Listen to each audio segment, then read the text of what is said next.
I'm Barbara's older niece, Emily, and I wanted to take this opportunity to share a few of my favorite memories of my Auntie Barbara with all of you. My Auntie Barbara taught me many things, including that cooking for yourself is overrated, cleaning should be done by staff, and commuting is done in flats, which I'm wearing. She introduced me to the concept of big girl shoes, and I still refer to them as such. Just like her, I commute on the subway every morning in my flats, and I have a drawer filing cabinet, actually, at work with all my big girl shoes. They're very fashionable and completely impractical, and I wear them only for meetings or when I have to leave my desk. However, unlike her, as far as I know, no one has ever borrowed my shoes without my knowledge.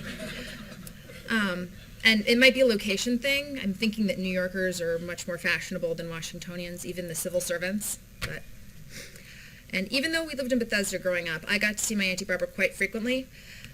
We used to go visit my grandparents in New Jersey, and she would come down from Manhattan to see us at the same time. And I don't really remember why, but for some reason my grandmother pretty much always served broccoli. And she had these special, they were like scissors, but they're broccoli tong things. I don't know if anybody else has them. But anyway, so Auntie Barbara would sing "Chopping Broccoli" as she served us broccoli from the little dish with the special scissors. And even as a kid, and to this day, broccoli is probably my favorite vegetable, so my parents owe her kind of on that one. Another fun thing is Auntie Barbara used to wear fun watches, she had regular watches, but like fun ones. And she had one that was Mickey Mouse. And the Mickey arms, were the arms with the little white gloves telling the time. And I loved that watch when I was a little kid because grown-ups didn't wear fun watches except for she did. And it had Mickey Mouse on it, which as a child was amazing. And recently, a couple years ago, I was in Disney World with my husband's family. And I saw a watch just like it, or what I remembered of it. So I had to buy it for her and had to send it to her. And she sent me a thank you note and said she didn't believe that I actually remembered that because it was just such a random thing, but I did. And as far as I know, my Auntie Barbara is the only person who ever took the Concorde, that supersonic plane. And long before we moved to Paris, and before I'd ever flown across the pond myself, I remember her telling me about flying on the Concorde. And actually, she's the person that introduced me to the phrase "across the pond," and I remember being very confused about what pond and why it required a plane, because as far as I knew, ponds were little, and it made no sense to a child. Wasn't the sharpest, maybe. Well, she said about the Concorde that regular flights, you can feel how fast you're going at takeoff and landing, but the Concorde, you felt like you were moving the whole time. And I remembered that, and it sounded so cool. She said it wasn't very comfortable, but still, I always wanted to take it. They shut it down before I got the chance, but still, I thought that was amazing. And despite, as the previous person mentioned, Barbara wasn't a big fan of flying. She preferred ocean liners, like the QE2, and she would bring back the hotel shampoos and soaps and shower caps from all the fun hotels and cruises that she went to, and me and my sister, she would bring them back for us, and we would get to play with them, and they were great. They were child size. And we were child-sized. But more importantly, they were from fancy boats and fancy hotels and all these amazing faraway places that she had been to and I hadn't.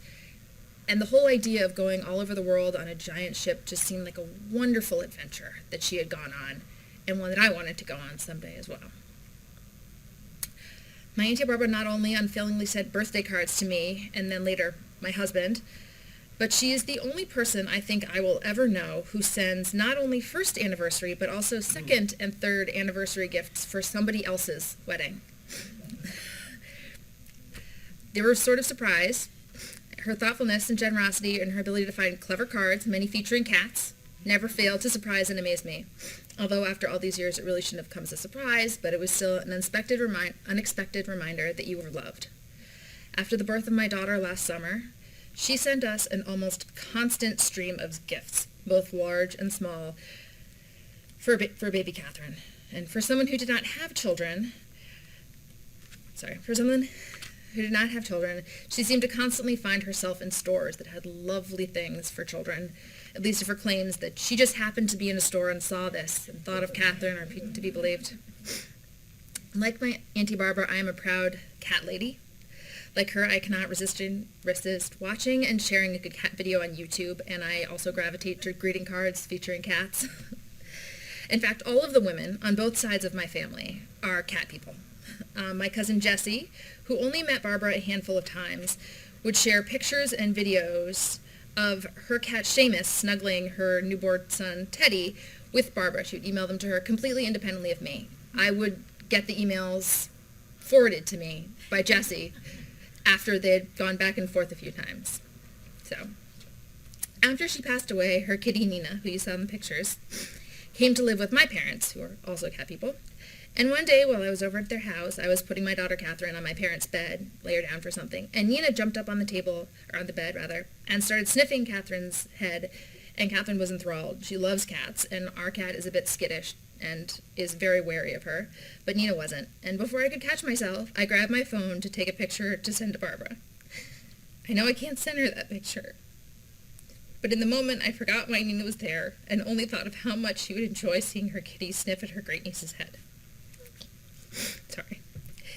I was fortunate enough to have felt Auntie Barbara's love and enjoy her stories my entire life. Not for 1 second of my life did I ever doubt or question her love for me, and I hope with my whole heart that she felt the same. I will miss her very much, as I loved her very much.